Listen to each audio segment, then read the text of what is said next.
Sorry, I just noticed I have a shirt on the back of my chair that's messing up the view a bit. Let's see. And where'd my yod go? So, shalom everybody. Hey. This is a little pocket siddur I have.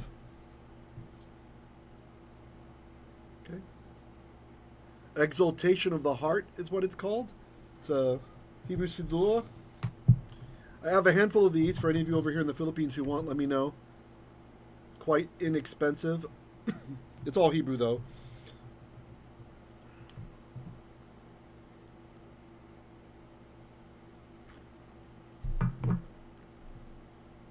All right, people are filing in. I like it. I like it. Let me say hello to everyone who's here in the chat. Please say hi in the chat if you're here. So shalom Yakar, shalom Jeff, Michael, Thea, Tet, Annie, Gary, Betty, Brenda, Jeannie, Raphael. All right, great. Glad you guys are here. And anyone else coming in a bit later. So the names I called out, those are the ones in the chat. If you're wondering what I'm talking about, not everybody knows this about YouTube. You can click the chat button underneath the video here, and that will open up another pane, and that's where we're having conversations. You can post your questions or comments there, and I will read them or ignore them. No, yeah, I usually read them. And if it's not letting you, that means you need to log in. And you need to be subscribed to our channel. That's the rule. Yeah, sorry for those the night before last. On Tuesday night, I didn't know it was, somehow it got sent to, you had to be part of the group for, I think it was 6 months, someone was telling me. Usually it's not that. Now I've got it set to, I think, 9 minutes. You need to be subscribed for 9 minutes, all right? So, come on in. Special thanks to our Patreon supporters and those of you who support us in other ways, especially on a monthly basis. That is how we survive. I really appreciate it. If you don't know how to do that, why don't you head on over here to our patreon.com/Hebrew Literacy. You can sign up for a monthly subscription. And I'm starting to post over there the extra content as well, rather than just a link to the unlinked stuff.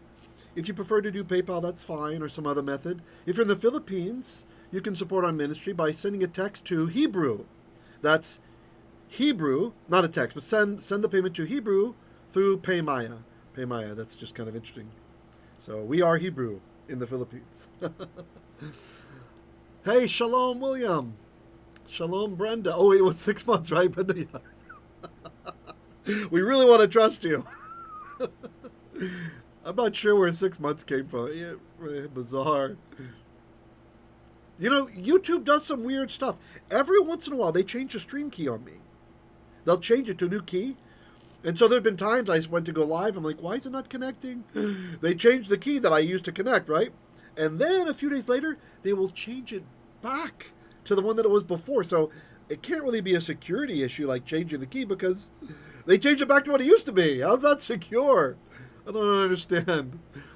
Also, special thanks to all our prayer warriors, those of you praying for this ministry and making intercession for Eretz Yisrael, all of our troops over there, the amazing victories we've been seeing as Hashem shows us favor, safeguards and protects our troops. May it be His will that He will mightily fight for us. As the Psalm says, Adonai ish milchama, the Lord is a man of war. And there's a time for peace and a time for war. And to all the hippie dippies calling for peace, this is not the time for peace. When we wipe out all the monsters, then it's time for peace. The monsters have to be destroyed. Otherwise, you have monsters. This Hamas, they kill their own people. They're shooting their own people as well. When people try to flee, they shoot them. I mean, what kind of a government is this? So please, no more calls for ceasefires that will only benefit the monsters. Yeah, 3.15K subscribers. How about that? Hallelujah. For a little niche of biblical Hebrew, I think that's not too bad. All right. I'm pretty seriously considering doing another podcast where I talk about kind of current events and stuff, not just Hebrew stuff. So, I don't know. I'd like to have some feedback from you guys if that's something you'd be interested in. You know, I'd prefer for it not to flop if I put the time in to do that. But, yeah. All right, so let's get into it. The opening prayer for tonight, this number came in my mind for this prayer book. I didn't know what the prayer was, so I opened there, and we're going to say this little prayer that's up above us, all right?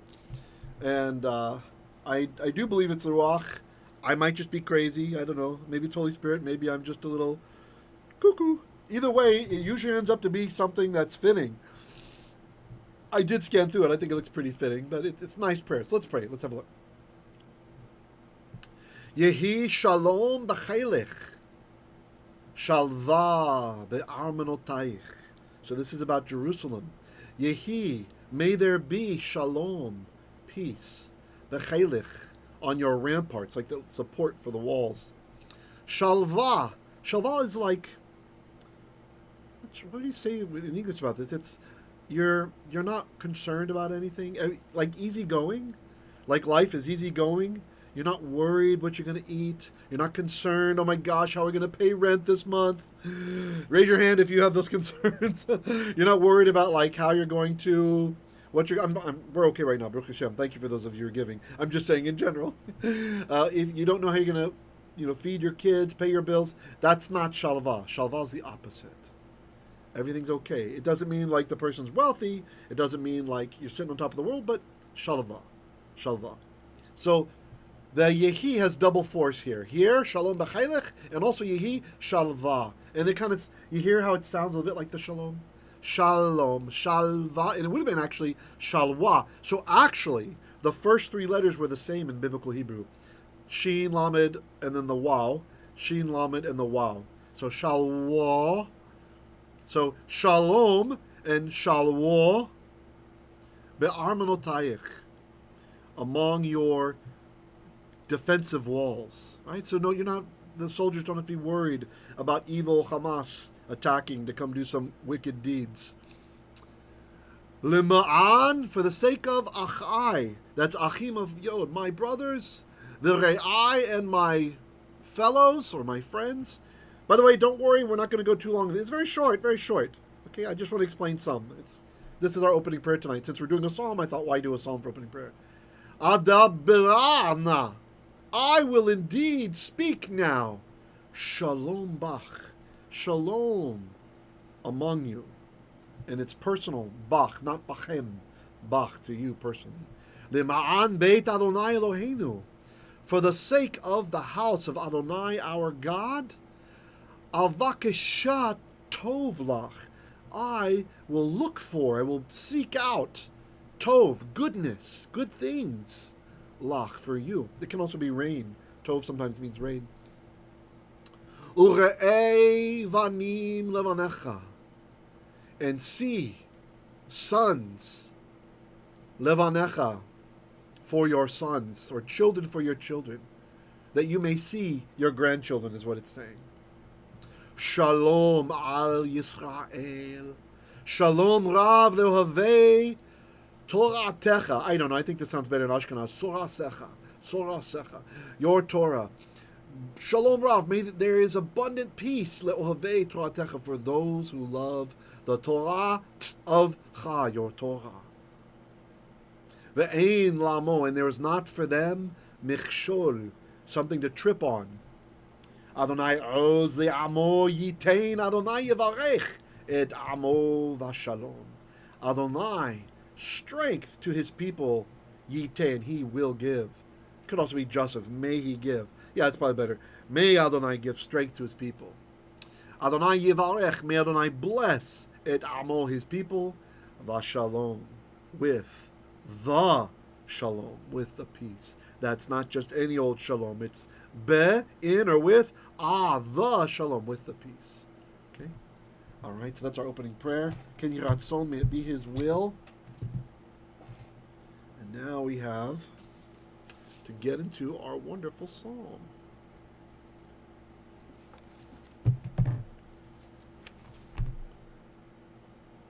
Just it. Okay.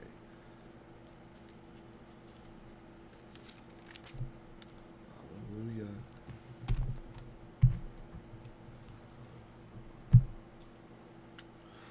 All right. Continuing our study in Tehillim Yod Chet, Psalm 18. We are. And we are reading from the Corin Presentation Tanakh. If you want to get one of those for yourself, I highly recommend it. I wish that this had been my first Tanakh that I went through. Instead, when I went through the entire Tanakh the first time, I mean, in Hebrew and Aramaic, I mean, it was a Corin Tanakh, but they didn't have all these cool, the font wasn't so big, and it's just like a normal size one. And it also fell apart on me. I ended up having to have it rebinded later. But I still have it here. I still have it. Sometimes I show it kind of as encouragement to people that I was where you are before too. So don't, just to kind of show like you can do it. Here we go. Maybe I'll show you. Yeah, let's share. It's not the first Torah I went through, but the first Tanakh I went through entirely. So here you can see how I had it rebound. This is in a Swiss ram skin in Zurich. Zuhudi as the Swiss call it. Shalom, Gabriel. And then I'll just kind of give you some examples of how many words I had to look up. Just to give you an example. What book is that? Oh, that's Isaiah. Isaiah is hard the first few times through anyway. Yeah, that's why there's so much. Isaiah is like a nightmare if you just know Torah Hebrew. The first time you do Isaiah. Because Isaiah, he's like, he's a nobleman prophet. He's raised, educated. He knows all these words about goldsmithing and botany and all this highlight and the court etiquette stuff. So he's always hopping vocabulary just all around. So Isaiah is a very tough read. Very much harder than the Torah. Yeah. And, who's this? Oh, okay. It's Second Kings. Just to kind of show you. I feel, like Bill Clinton says, I feel your pain. This is the best way to, I like it with the colors, you know, then you could kind of, it's the Hebrew's in cursive, a lot of it. Then you can colorize, right, in the text, so you can find it easily when you're going along. This was before they had readers' Hebrew editions. So I was kind of making my own readers' Hebrew edition, right? So you see you got like the yellow here, right? And so I know, oh, okay, quickly find it. There's the yellow. There's the notes on it, right?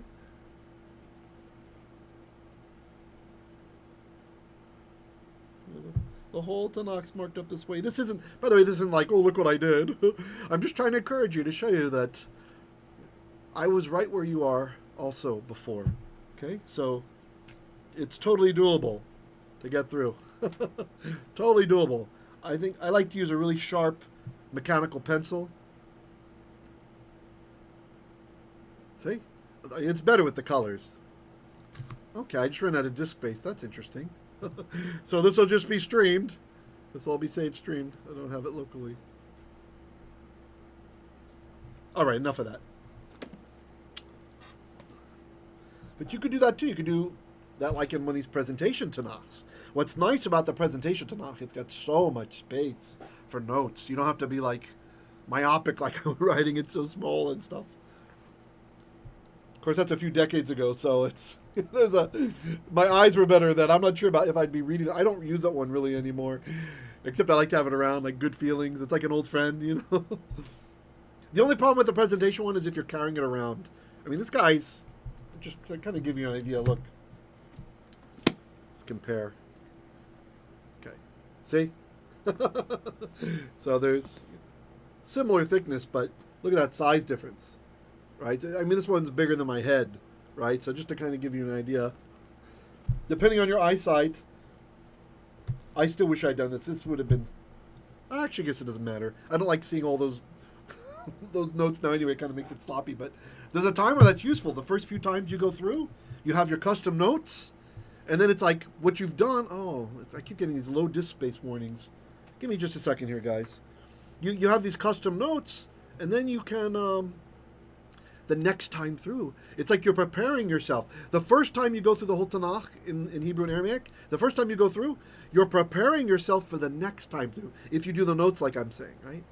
So you look up the words you don't know, you have a mark, color-coded, whatever, maybe some interesting insights, from Midrash or something, and then the next time through, you benefit from all that stuff again, right? And it just sears it in your brain, right? And then you maybe put a few more notes in places. Then eventually you're going to want a fresh Tanakh, because all those notes, you already remember a lot of the stuff, right? So you have a fresh one then, and you don't have to have so many notes anymore, yeah? So, let's see. Okay, I need to delete something. Let me have a quick look here. Bear with me just for 1 second. Okay, I'm going to nuke that. Nah, maybe I'll leave it after we're done. Okay. Ted says, I have notebooks too. Yep, Brenda's got notebooks. Yeah, that's good too. You have to use a special notebook. Corey says, I'm keeping in a separate notebook. Yeah, that's good too, yeah. Just if you write on the protection, be careful not to actually you want to try not to bother the letters, right? Oh, okay, Raphael said Aramaic Tanakh. Okay, so I didn't mean the Targums there. Yeah, the Targums, that's the Aramaic, right? But part of the Tanakh is originally in Aramaic. Parts of Daniel and Ezra, and one verse from Jeremiah, and a couple words in Genesis. They're in Aramaic, but it's not Jewish Aramaic. Ironically, it's Imperial Aramaic, because that's the land where, for example, Daniel was living, right? So the note from the king says, and then we have exactly the way the king wrote it in the king's language in Aramaic. So it's in the text that way in your all Hebrew Bible. That's how it is. Now you can actually get Tanakhs that have that translated into Hebrew. The Israel Bible Society, they have this.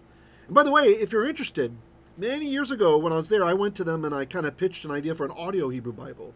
I was like, hey, I've been wanting to do it for years, and I finally realized I don't have the time or resources to do this. So I just kind of told them, why don't you guys do this with sound effects and dramatic? Like, there are always those cool King James Bibles and on, cassette tapes and stuff you could listen to, and lightning and thunder. And they thought it was a great idea, and they did it, actually. They went ahead and did it. You can actually get that, I think, online for free. So it's the same guys. Those guys, they also have a Tanakh. It's the Israel Bible Society. Bible Society of Israel, I think that's what it is. They're in Jerusalem. And the Aramaic sections, they translate into Hebrew. They also have the Aramaic there too. They keep it there. They don't replace it. The only problem is they translate it into modern Hebrew. So for you Lekach learning folks are will be strong in the biblical Hebrew, and then it's modern Hebrew. Why would you do that? They should have put it in the biblical Hebrew. Anyway, that's available. So they're the only guys I know, by the way, that make the cool Bibles that are the Christian Bibles. They have that nice, soft, thin leather, right? Or sometimes thick, but it's malleable. You can bend it, right? With Jewish Bibles, usually it's leather on hardback. I like the way the Christians do it. I like the malleable one. And these are the only guys that make them like that. The only problem is, I can't stand their font. I don't like the way the font is in their Bible, but... All right, I'm sorry. I've kind of been blah-blahing. Oh, right. Good turnout. Hallelujah. Please click like. Please click like. I'm showing only 14 likes at the moment. So please click that thumbs up button if you guys like what we're doing here. All right, tonight we are in Hebrew Psalm 18, starting with verse 10. Okay, let me get my big head out of the way. Actually, maybe we can just move this.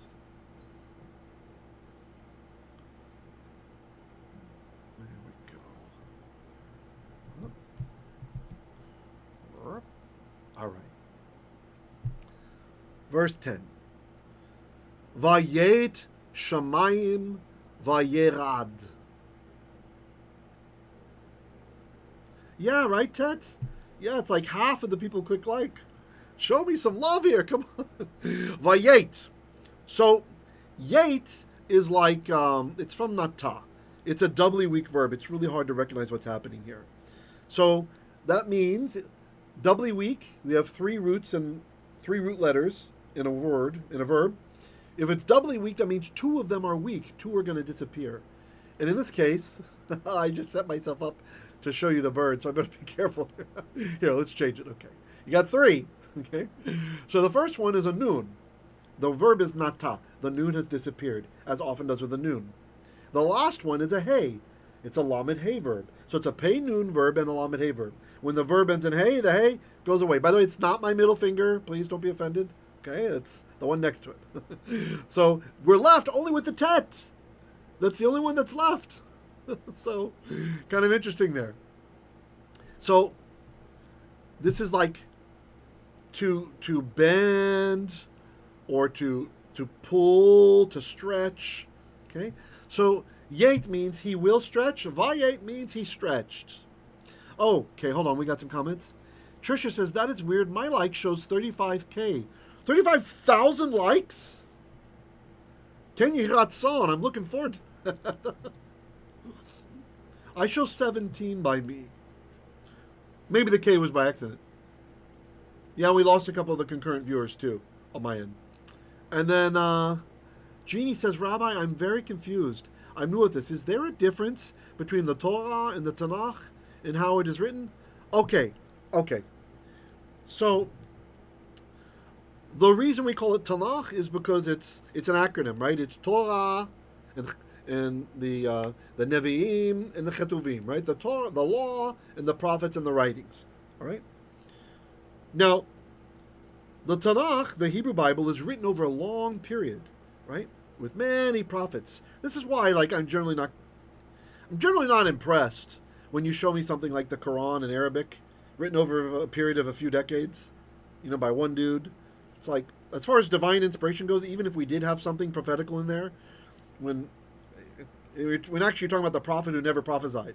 I don't even know how the guy got the title prophet. Never made a prophecy. Never did a miracle.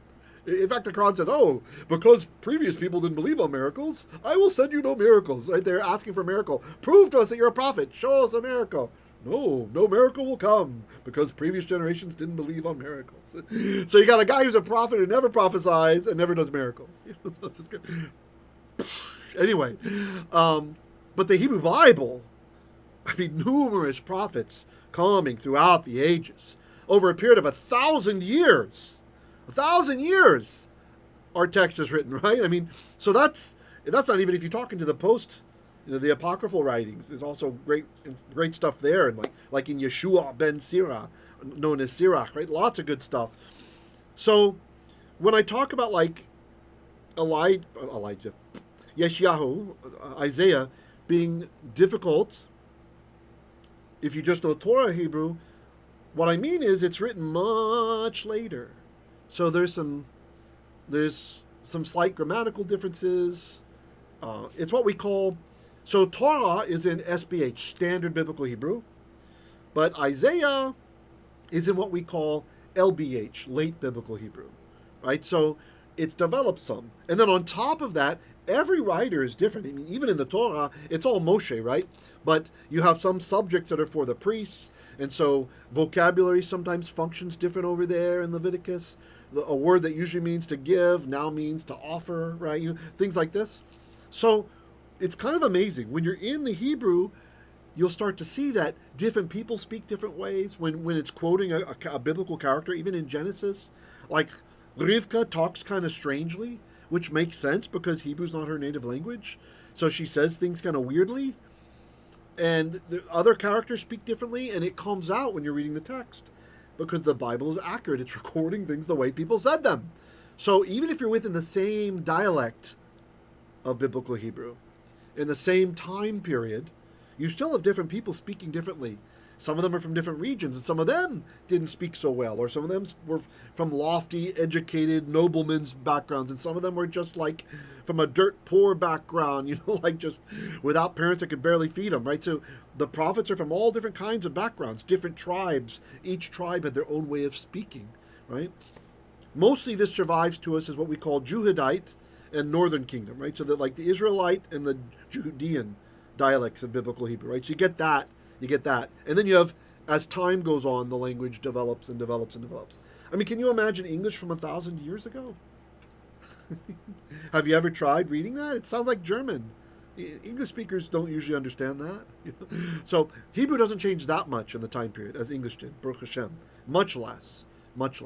Probably because we had a divine book to kind of, when you have like a holy book in the language, it seems to kind of rein in too much crazy change because people understand that's the standard. Even in Arabic, my native Arabic speaking friend tells me that there's like this standard Arabic that is based kind of around the Quran, right? So because of the presence of a holy book written in their language, it kind of reins in too much crazy deviation. So it's not as bad as the English from 1,000 years versus English today problem. But just to kind of give you an example that the language does change. It does change. It really is a labor of love to be swimming in the text. So I usually have my students do the Torah first, like focus on Torah. Because it's Tanakh. It's not the Natach. It's not the Chatan. It's not the Tachan. It's the Tanakh. The Torah is the holiest set of books in the entire Hebrew Bible. It's on top. It's holier than all the rest. Any prophet who comes later and says something cannot unseat what come before it. We don't have abrogation, right? You don't remove anything. You don't delete anything. You don't say that law that says it's forever, leolam ba'ed, or leolam ledorotav, or ledorotam, it's forever for all their generations. You don't get to later say, okay, just kidding, that doesn't apply anymore. No. There's a continual sequence of revelation, and nothing that comes later can undo something that came before it. Okay? Especially if it says this is forever. So it kind of keeps the language from going too far off the rails. Hope that answered your question. Hey, shalom, Betty and servant of Hashem. All right, so continuing.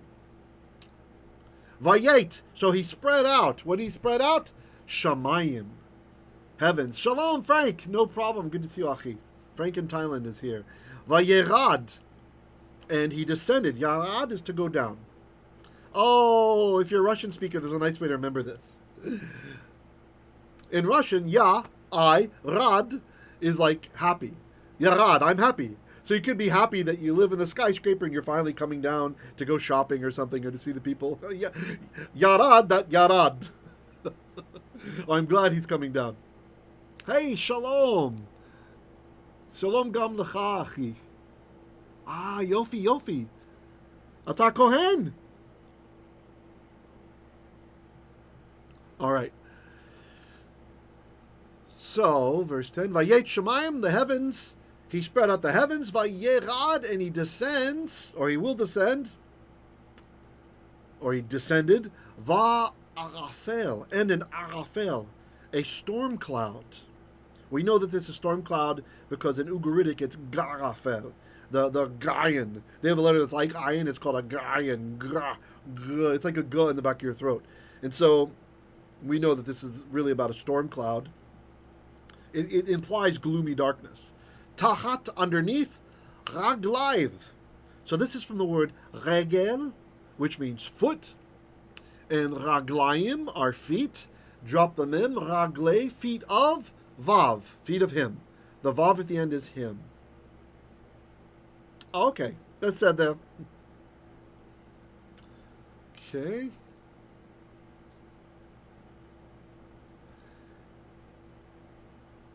Wait, I lost my place. Sorry. Okay. So that's the end of verse 10.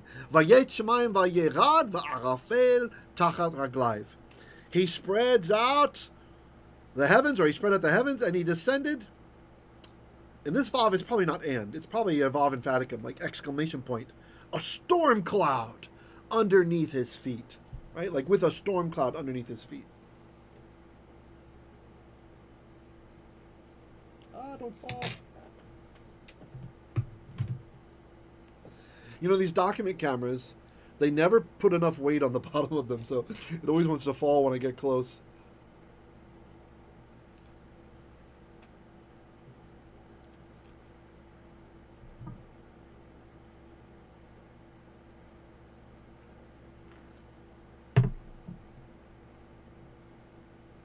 I keep losing my place. All right, Yod Aleph, 11. Vayirkav al keruv vaya'of vayed al kanfei ruach. although it's probably rawach instead of ruach, or ravach. Okay, so let's look here. Rakav means to mount, right? Like to get up on, like to get on a donkey, to get on something like that. That's rakav. Now the root rakav, this is where we get the word merkava. Remember, I taught you guys that when you see a mem in front of the root, often this means something that you do with that verb, right? For example, zavach is to sacrifice. Zevach is a sacrifice. And here comes the mem. A mizbeach is something that you sacrifice on. It's an altar. So you zavach hazevach al ha-mizbeach. Okay? Rakav is to mount. And a makava is a chariot. Right? It's the thing that you mount. Right? You get onto the chariot. Right?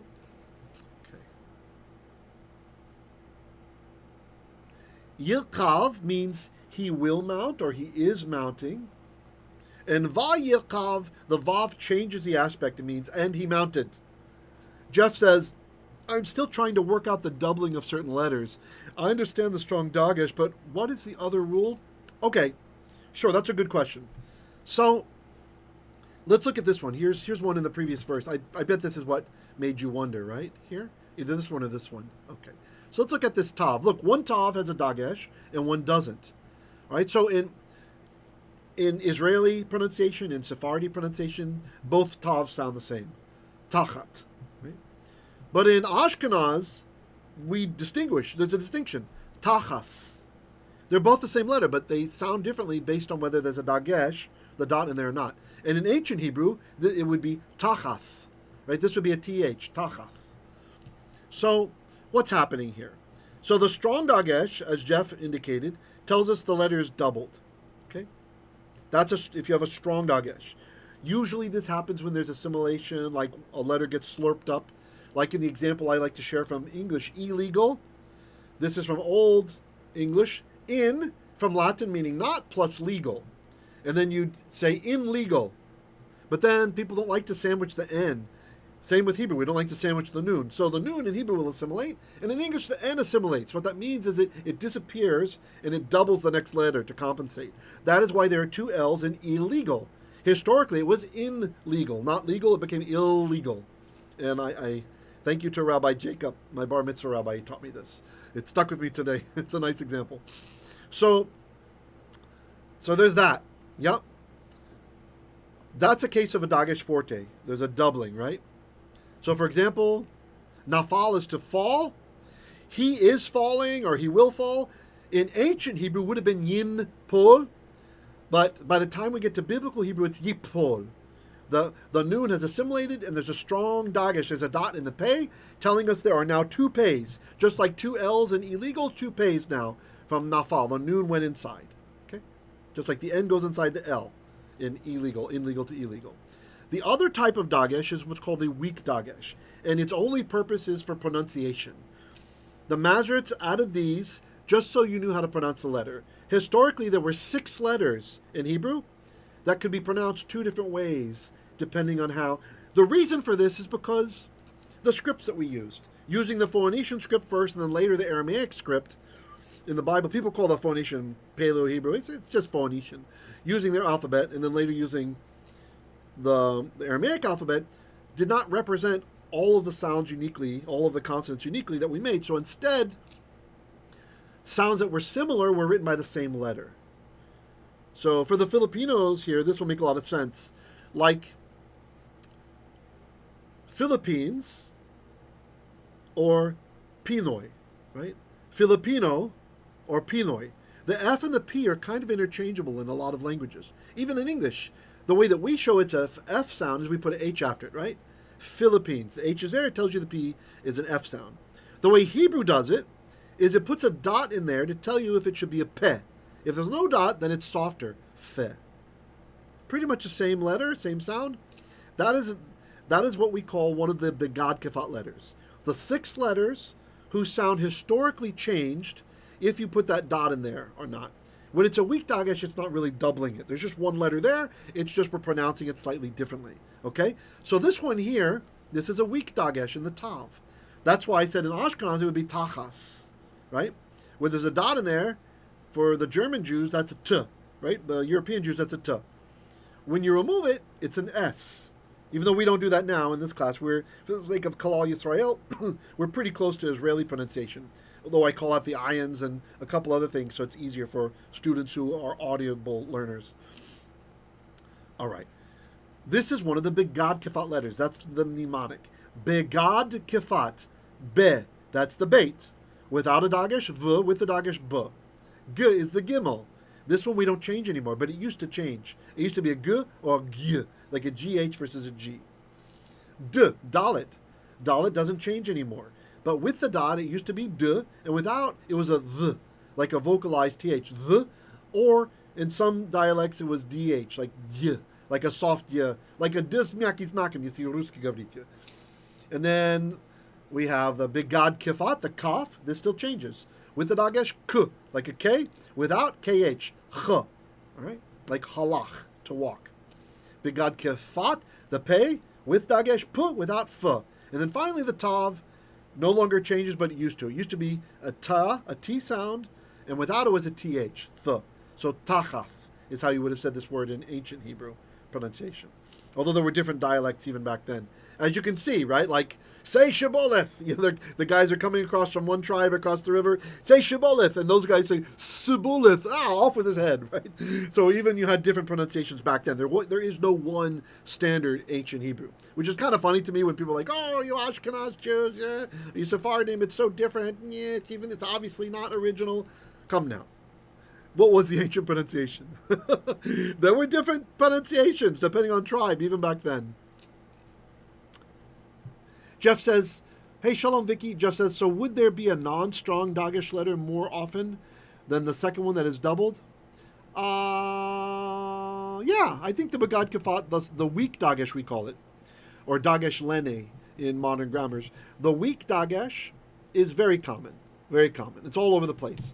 And the rule for whether it occurs or not is if you have a word, if you have a letter that is one of the Begad Kifat letters, the Beit, Gimel, Dalet, K, F, T, Kaf, Pe, Tav, if it's one of those 6 letters, and it is preceded closely by a vowel sound, this means a vocal schwa or an actual vowel that's close to it, like preceded closely, then it cannot take that dagesh. It can't take the weak dagesh, right?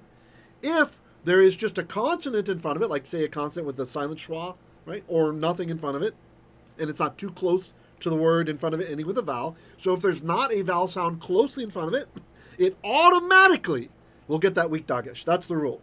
So the rule for the Begad Kifat letters and the weak dagesh is if there is no vowel sound immediately in front of it, like really closely in front of it, it takes the dagesh. It goes in automatically. Bloop, automatically. Okay? It's like, here's an example. Look on verse 11 here. Okay, look at this guy. Kaf. Kaf is a Begad Kifat letter. Begad Kifat. That's the Kaf, okay? Is it preceded closely by a vowel sound? No, it's a lamed in front of it. Just the la. It's not la or li or lu. It's just l. The word is al. Okay? And the Makaf even says we read it like one word. So he has to take the weak dagesh. Boom. It goes in. Automatic. You see? Look over here. Same letter again, unfortunately. Al kanfei ruach. Okay, upon wings of the wind. Okay, here's a kaf, preceded by lamed. Unfortunately, same letter, but it's a consonantal sound. There's not a vowel sound in front. Boom, we get the weak dagesh. He comes in there. Look at this gimel up here in verse 9. Vayid ka'ashu, and they shake themselves, or they shake, they're trembling. The gimel, it's one of the Begad Kifat letters. G, Begad, gimel, okay? Preceded by a tav with a weak dagesh. So vayit. So boom, he takes the weak dagesh. It goes in. Boom. Okay? It has to go in. Look at this guy. See the pei? Is it a weak dagesh or a strong dagesh that's in there? It has to be strong because look, he's preceded by ah, by a vowel sound. Be'ah. So if the word didn't have to function this way, then that would have to be be'af. Like if it's just with a nose, or with a nostril, be'af. Because the ah gets rid of the weak dagesh sound. Okay? So since there's a dagesh still there, it must be a doubling. It must be a strong one. Hope that helped. And maybe I'll point those out as we continue. Look over here. Look at tochel. It will eat, or it consumes, right? It's a tav. What is he preceded by? A vav, the consonantal vav. So there's no vowel sound closely in front of it. Boom. He takes the weak dagesh. You guys got it? Let me take a victory sip here. You're welcome. It's a good question. I'm sure many others are wondering about that too. All right.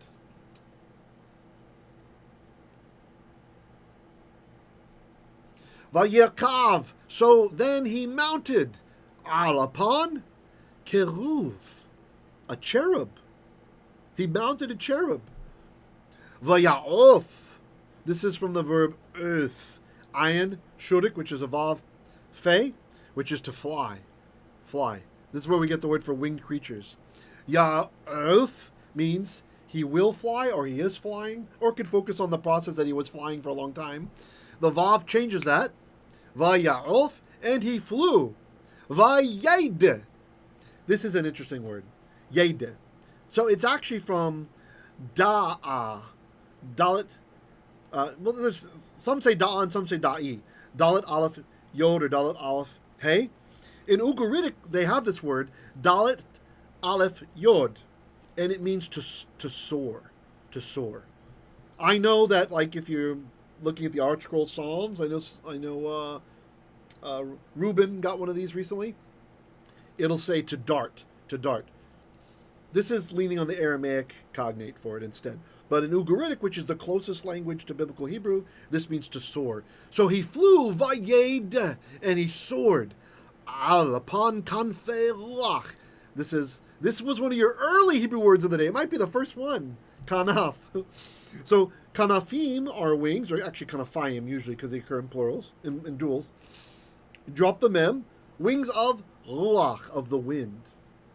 But there's another possibility here pointed out by Mirchell Duhud in his 3-part commentary called the Grammar of the Psalter. Duhud points out that this, and he uses other verses to really prove it majestically, that this is probably ravach, or rawach in ancient pronunciation, ravach, which means outstretched, which could make sense, right? So al kanfei rawach, on outstretched wings. But either way, this is part of the beauty of the psalm. It's so deep and so many possibilities. Brenda and Gary noticed my monster mug. Yeah. Wait, my monster mug? What are you talking about? My head? My head's too big. My mug is too big. I'm sorry. That's not nice. You said my mug is monsterish. All right, verse Yod Beit 12. Yashet choshech sitro savivotaiv sukato. Yeah, this is so beautiful. Okay, Yashet, he set or placed choshech. I'm still reminded of this. I remember years ago. Boy, this maybe, I don't know. When I was a university student, they had this function at the Hillel House. Hillel House is like a union for Jewish students. I don't know. I'm not really sure how you describe it. The Hillel House. You could go there and get kosher meal tickets and stuff. Use your university credits for kosher meals and pray with other people, daven. They have all kinds of events and stuff. It depends on the school how active it is. But anyway, at the Hillel House, I remember one year for Pesach, every person sitting around was, not everybody, but some of the people were assigned, like, to make a sound for one of the plagues against Egypt. And so for darkness, there was this, I think, was she a professor there? No. Oh no, she was an elderly student, an untraditional student. I can see her face, I can't remember her name. Anyway, she was assigned darkness. I'm thinking, what sound is she going to do for darkness? Choshech, darkness. And she goes, when it's her turn, she said, darkness, I am darkness. I thought that was pretty good. Yeah, what are you going to do with darkness? Not bad. So choshech is darkness. And I keep losing my place. Choshech. Yashet choshech. He placed darkness. Sitro. Seter means secret or hidden. This is where we get the word Esther. Esther, her name means I hide, which is interesting because in the book of Esther, the tetragrammaton is nowhere to be found. Hashem isn't in there anywhere. His name is nowhere. Probably because it was written in Persian. They didn't want to write down the sacred name of God outside of the land of Israel. That's my guess, why it's not there. It kind of makes sense. Jeff says, so you pronounced Yashit with two sheens? Just one, Yashit. Yeah, okay, part of the problem, Jeff, I think that you're having, I get it now, I get it. It's true. When there's a strong dagesh, that means that historically the word had a doubling of those letters, okay? But today, even the Baal Koreh reading the Torah, we don't pronounce it as doubled usually.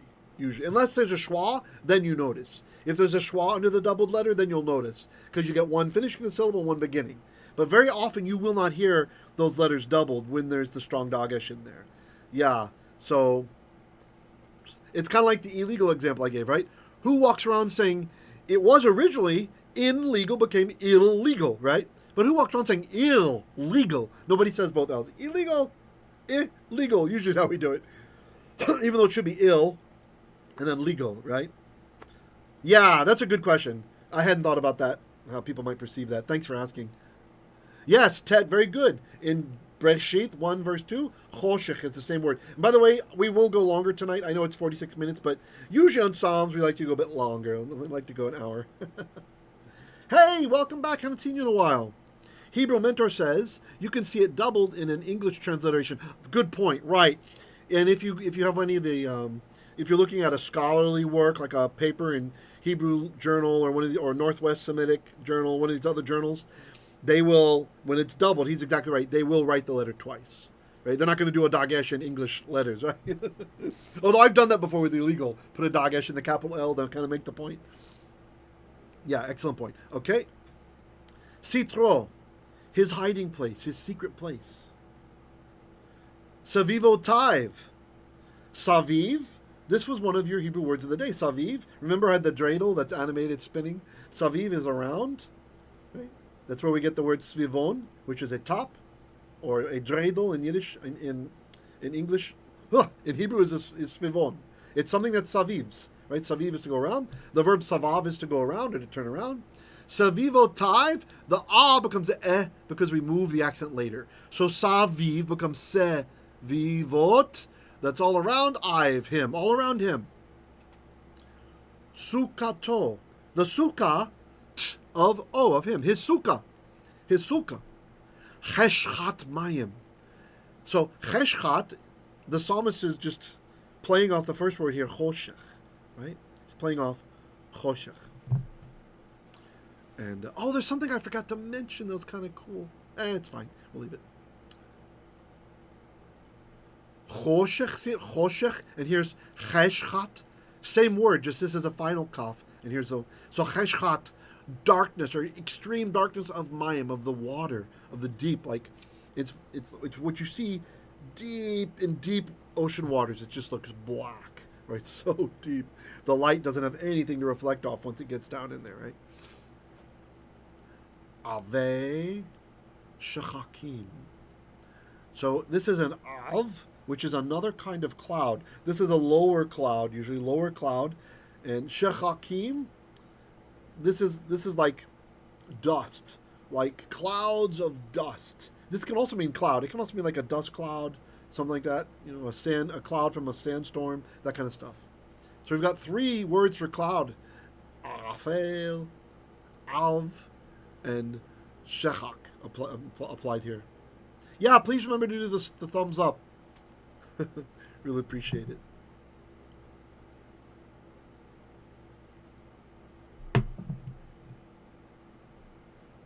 Any comments or questions?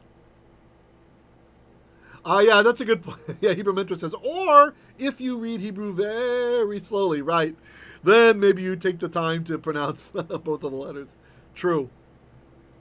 It's kind of sad, actually, that we've lost a lot of these pronunciations and ways that the language worked, and the wow and the thav and all this stuff. Yeah, I find it a little bit sad. Okay.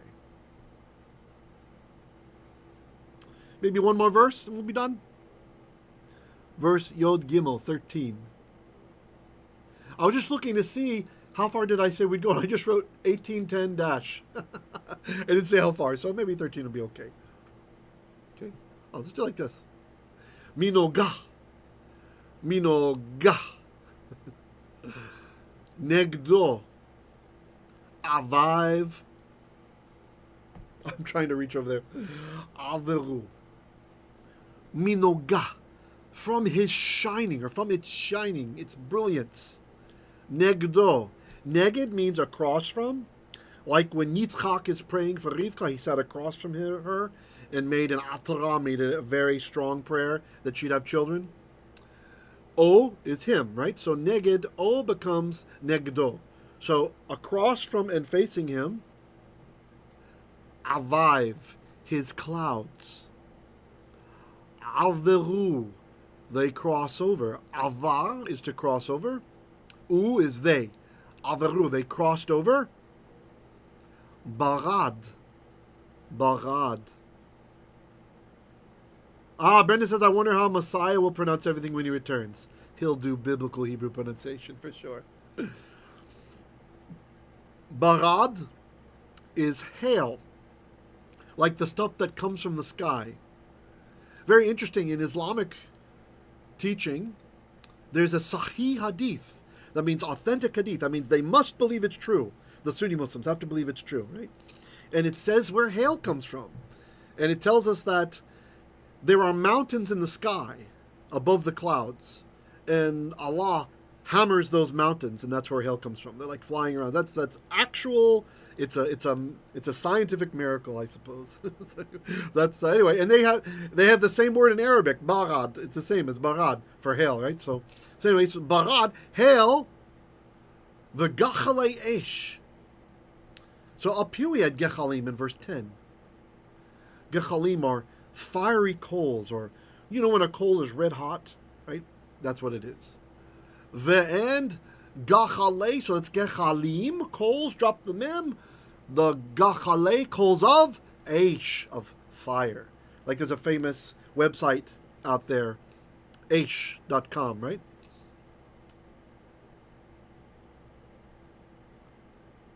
Yeah, another kind of cloud, exactly, Tet. That's right, yeah. The psalmist, think about it, when you're a people that has a very arid region, right? The Negev, the southern Israel, very dry, right? Like a desert. It makes sense to have all kinds of words for different kinds of clouds. Like you come home and a shepherd boy, maybe you tell the father, "Hey, I saw clouds. What kind of clouds were they?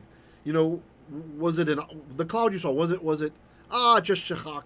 Oh man, just like a little tiny, some little low level thin thing." Or was it Av? Oh, you're hopeful now. No, Fail, a big storm cloud. Yay, it's gonna rain. And there's others too. There's Anan, is kind of a generic term for cloud, but some scholars think Anan is one of those tall cumulus clouds. They're like not so wide, but they just kind of go up and up and up and up. But yeah, it's also where we get one of the words for soothsaying. And Onain is someone who he watches the formation of clouds and then he tells you the future based on it, right? Hey, we have Pei. Pei is in the house. Pei says, thanks a lot. I've been trying to read Hebrew Bible to Genesis 6. Lucky meeting this good teaching. Thanks. Hey, you're very welcome. We're doing Genesis soon. On Tuesdays, we are in Exodus. And we're more than halfway through Exodus. That's our Torah day. When we're done with Exodus, we're going to be doing Genesis. So yeah, great. You're in the right place. Yesterday, we're in the prophets. It's 1 Kings. And today, we're in the writings. So we're doing Psalms. So really glad to have you here, Pei.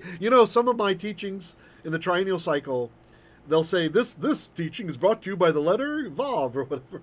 I think Pei's one of them. So this is the guy who financed that teaching. No, just kidding. But glad you're here. All right, 35 concurrent viewers. Very nice. For us, that's nice. Please make sure to click like, guys, so the algorithm knows it's important, even though I sometimes talk about the religion of peace, that they won't penalize me. And don't hurt me. Forgive me for pointing out facts. Okay. So there it is. Maybe we'll read through one more time. Oh, should we do one more verse? 54 minutes. Let's see how long is the next verse. Oh, it's kind of long. Oh, no, it's not.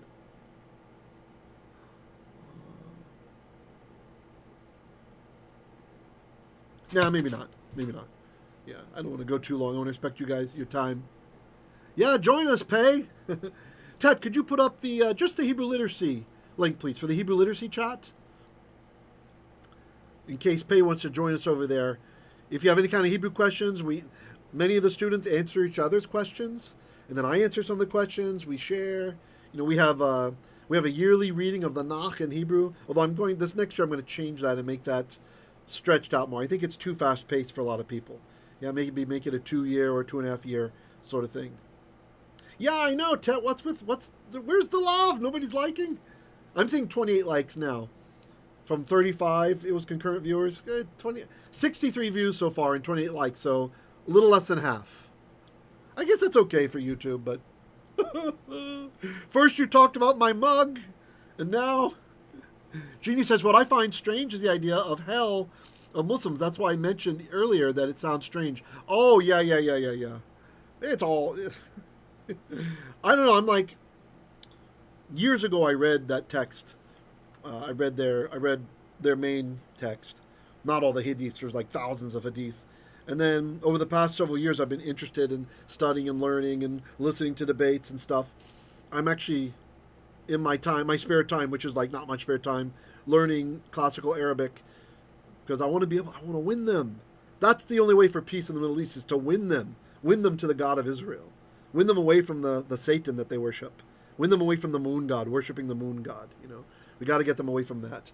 You know, this pagan that pretends to be monotheism. There it is. Ted has put it there. Pay if you'd like to join us. Oh, no. I asked for the Hebrew literacy one. Hebrew literacy, because that one's non-denominational, non-sectarian. They might be more comfortable coming over there. Yeah, let's do the Hebrew literacy one. We can always talk about this one later. I don't want to make anybody uncomfortable for now. Yeah, good. Hebrew literacy, please. Yeah, let's put that one up.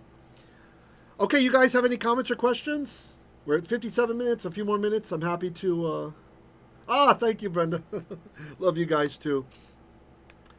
The Psalms are just so incredible. I hope you guys are seeing it. You know, there's something I didn't even mention before. You know that al-kanfei ruach or al-kanfei ravah on outstretched wings or on wings of the wind?